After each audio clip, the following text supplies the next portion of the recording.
देखते हैं हम लोग।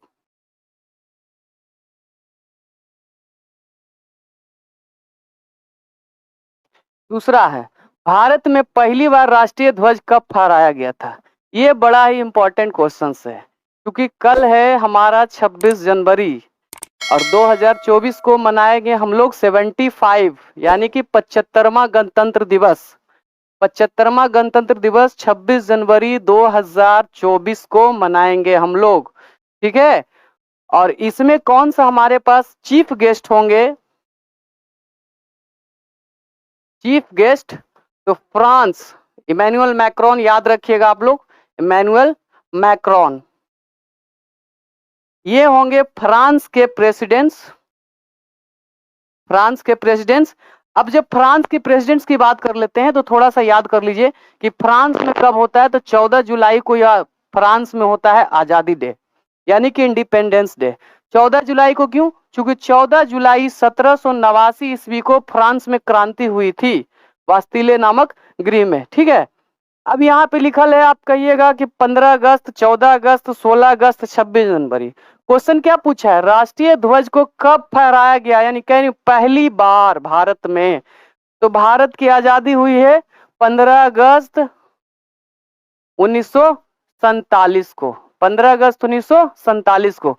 लेकिन उस दिन हमारा राष्ट्रीय ध्वज नहीं फहराया गया था। ध्वज फहराया गया था पहली बार भारत में 16 अगस्त 1947 को। ये आपका कहीं ना कहीं बहुत ज्यादा इंपॉर्टेंट सवाल होता है। 16 अगस्त 1947 ईस्वी को फहराया गया था। अब 14 अगस्त, तो 14 अगस्त को पाकिस्तान अपना आजादी दिवस मनाता है, इंडिपेंडेंस डे मनाता है। 26 जनवरी, 26 जनवरी को हम लोग क्या मनाते हैं? गणतंत्र। क्या मनाते हैं? गणतंत्र मनाते हैं। अब सवाल यहाँ पर राष्ट्रीय ध्वज के बारे में चलेंगे, कुछ जानकारियां क्लियर कर देते हैं। जो भारत में है पहली बार जो राष्ट्रीय ध्वज 22 जुलाई 1947 को अपनाया गया था राष्ट्रीय, और इसी वजह से 22 जुलाई को हम लोग झंडा दिवस भी मनाते हैं, तिरंगा दिवस, यानी राष्ट्रीय ध्वज दिवस कब मनाते हैं? 22 जुलाई को मनाते हैं, ठीक है ना। इसमें कुछ चीजें याद रखेंगे, जब भी आपसे पूछा जाए कि राष्ट्रगान क्या होता है, तो जन गण मन गाने का टाइमिंग 52 सेकंड। राष्ट्रीय गीत क्या होता है? तो राष्ट्रीय गीत आपका वंदे मातरम, गाने का टाइम 65 सेकंड होता है। अब पूछेगा कि झंडा गीत क्या है? राष्ट्रीय झंडा गीत, विजय विश्व तिरंगा प्यारा, झंडा ऊंचा रहे हमारा। यहाँ से एक क्वेश्चन आपसे पूछा जाएगा कि विजय विश्व तिरंगा प्यारा, झंडा ऊंचा रहे हमारा, सदा ऊंचा रहे हमारा, ये कब अपनाया गया था? तो ये भाई अपनाया गया था 13 अप्रैल 1924 ईस्वी को। 13 अप्रैल 1924 को, याद रखेंगे हम लोग। क्यों 13 अप्रैल को मैंने अपनाया गया था? तो 13 अप्रैल को इसलिए अपनाया गया था कि जालियांवाला बाग, याद रखिएगा, जालियांवाला बाग हत्याकांड हुआ था 1919 ईस्वी में। कितना में? 1919।